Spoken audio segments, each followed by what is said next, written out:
주가 발표 전 각자 선택한 영화 잘 분석해서 오세요. 오늘 수업 이만 마치겠습니다. 네, 감사합니다.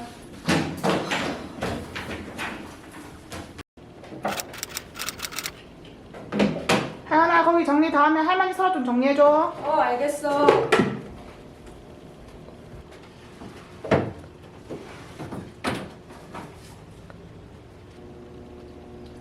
할머니 일기장인가?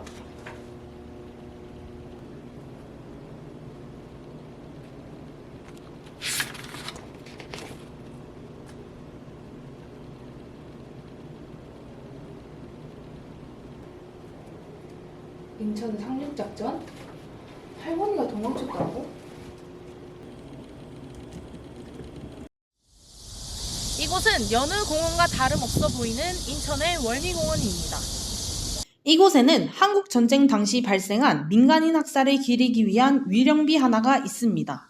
한국 전쟁이 발발한 지 3개월도 되지 않아 북한군은 남한 대부분의 지역을 점령했습니다. 이 전쟁의 판도를 바꿔놓은 사건이 바로 인천 상륙 작전입니다. 그러나 상륙 작전을 시행하기 5일 전 1950년 9월 10일 지금의 월미공원 위치인 월미도 동쪽 지역 새벽 6시에 해병대 폭격기들의 95개의 내입 함탄 공격이 가해졌습니다. 당시 약 80여 가구의 주민들이 살았던 민간인 마을입니다. 미군은 상륙 작전의 성공을 위해 당시 인민군이 주둔하던 월미도의 점령이 선행되어야 한다고 판단했습니다.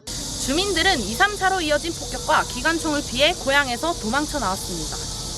실명이 확인된 건 10여 명 정도 보고 사망자로 추정된 건 100명 이상일 거다. 상륙 작전은 우군이 없는 곳에 전투력을 보내는 것이 특징입니다. 월미도 미군 폭격 사건의 실체를 입증해주는 항공 공격 보고서에 따르면 폭격의 목적은 월미도 동쪽 지역의 전소와 철저한 집중 폭격으로 모든 시설을 불태우는 것이었습니다. 민간인과 군인을 구분해야 되는 원칙도 있고, 그리고 폭격이 이루어지면 민간인들이 대피할 수 있도록 사전에 알리는 조치도 이제 해야 되는데, 군은 거기에 월미도 민가가 있었다는 걸 분명히 알았거든요. 8.15 해방 직후에 미군이 주둔한 곳이 월미도였어요.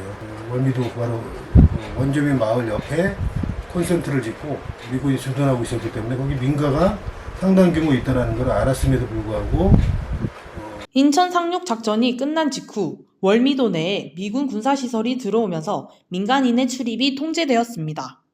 1971년부터는 해군 부대가 30년간 진주하였고 2000년 월미도에 주둔했던 해역사 사령부가 평택으로 이전했습니다.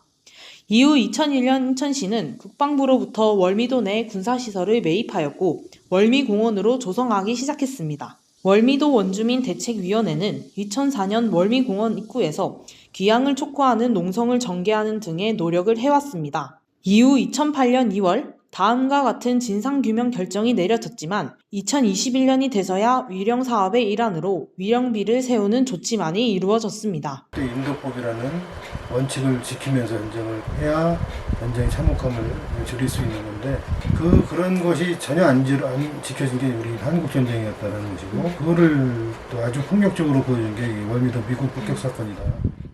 이러한 전쟁 범죄는 인천에서만 있었던 것은 아닙니다. 예천 산성동, 단양 곱개굴, 포항 흥할리, 경남의 의령과 함안 지역 등에서 일어난 미군 폭격으로 인한 민간인 학살과 같은 전쟁 범죄에 대한 지속적인 조사와 진실 규명이 필요하다는 목소리가 커지고 있습니다. 전쟁의 승리를 위해 희생당한 월미도 원주민들.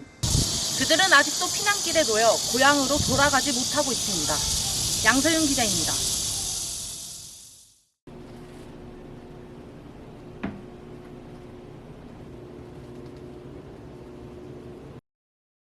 사학과 21학번 이평화 발표 시작하겠습니다. 네, 보이시는 것처럼 한국 전쟁 동안 남한에서만 희생된 민간인은 총 99만여 명, 그리고 전쟁의 승리를 위해 학살된 민간인은 12만 명 이상입니다. 여러분들은 한국 전쟁에서 중요한 승리의 역사로 인천 상륙작전을 기억할 것입니다.